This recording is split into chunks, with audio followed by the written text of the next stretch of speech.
Getting ready for dashboards takes time, and there is a lot of preparation work for pension providers and schemes on making sure pensions data is ready for connecting to dashboards.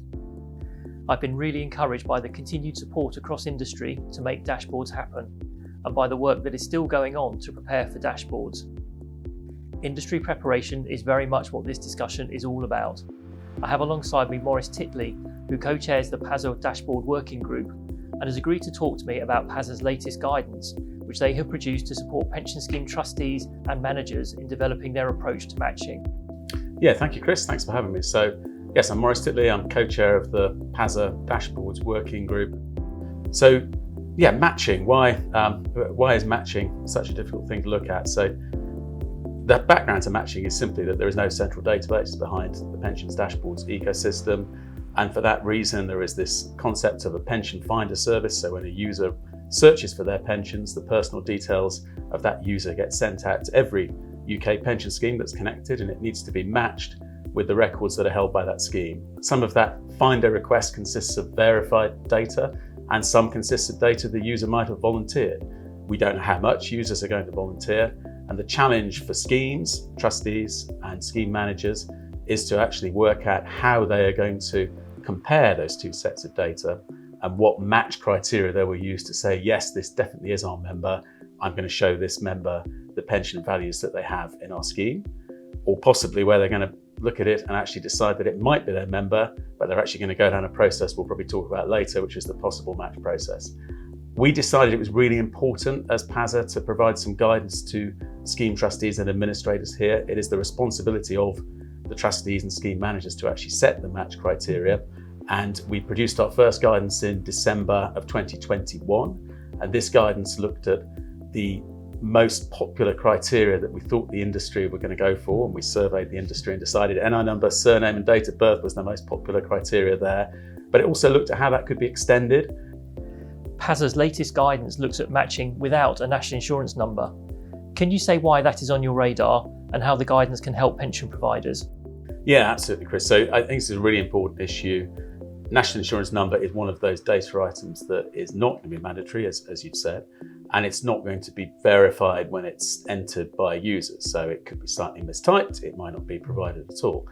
What we also know from working with schemes is that some schemes don't hold national insurance number for every member of their scheme. Some of them may even not have a national insurance number.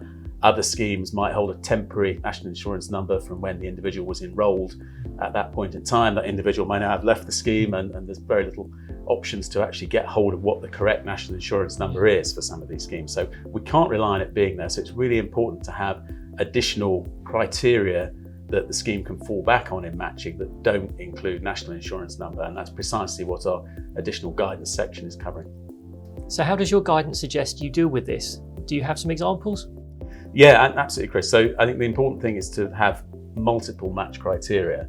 And some of the match criteria that don't have national insurance number that we've suggested are those that involve other user asserted data items that can be provided. So one of them is email address. We know a lot of schemes don't hold lots of email addresses, but there are some that do. And over time, I think that will become more commonplace. So an email address is another great way of getting confidence you've got the right individual, they won't match by chance. A really important one as well is the match criteria of last name, first name, date of birth, and postcode. Now, the reason this is important is because those are the four verified fields that are going to be provided in a find request. And if those match precisely, they should give the level of confidence needed to make a match-made response. And you'll see more about that in our guidance. That's really interesting. So why is postcode so important? Well, if you think about that last criteria, last name, first name, date of birth, on its own, it isn't tight enough to be a criteria for making a match made. You could have two John Smiths born on the same day. Once you include postcode, you're actually getting to the point where you can make that match made. And postcodes are really interesting because you can, of course, improve the data that you hold for postcodes by doing tracing, particularly for deferred members where they may well have moved house a number of times since they were a member of the scheme. So it's a very key field to focus on for data improvement, but it's also a very important component of the match criteria that doesn't include national insurance number. Makes a lot of sense. Could you explain what a possible match response is and why that is important? Yeah, of course. So a possible match is a response that a scheme can give when they look at the fine data and think this is very likely our member, but we're not entirely sure. So what we want to do is provide a response to the user to say, please, could you follow up with us outside of dashboards by contacting us via other routes so we can actually investigate and resolve whether you are our member or not.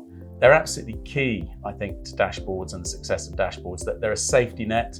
You can't improve your data to the level where you can guarantee that your personal details held are going to match the fine request. It's just impossible to remain on top of data to that extent. So the possible match allows you to catch that member, which means the user will have a better experience, but also you get the opportunity to improve your data based on the information that you're receiving from dashboards. So that is really important for the success of pensions dashboards. It absolutely is, and this is why it's in the regulations, and that the regulators have been very clear that schemes should support possible matching. Even if they're confident with their data, they need that safety net to be in place. Thank you. So what makes a good set of match criteria for a possible match response? Well, I think the important thing is that it is a set of match criteria, that there's two ways of judging them. One is, do the match criteria in combination, when you look at them all as a whole, do they provide sufficient coverage so that you are going to pick up those individuals who are your scheme members, but for whatever reason, because their data is slightly different to yours, you won't have returned a match-made response to them. So you want it to cast the net wide enough to pick up those members. The other way of evaluating them is to make sure that each of those criteria in isolation is sufficiently focused. If you have any one criteria in there that casts the net too wide, such as a match criteria that said it's the same surname, clearly that would be way too wide, and it wouldn't work for dashboards and it wouldn't work for your scheme. You'd be inviting lots of people to incorrectly come and talk to you, and it waste their time and waste administrators' time. So it's really important to balance the coverage and the focus. In terms of examples of how you can achieve this, we talked a moment ago about last name, first name, date of birth and postcode. If you were to drop postcode, then that's an example of a standard match criteria that has fewer fields that you want in order to make a match made, but might work well as a possible match criteria.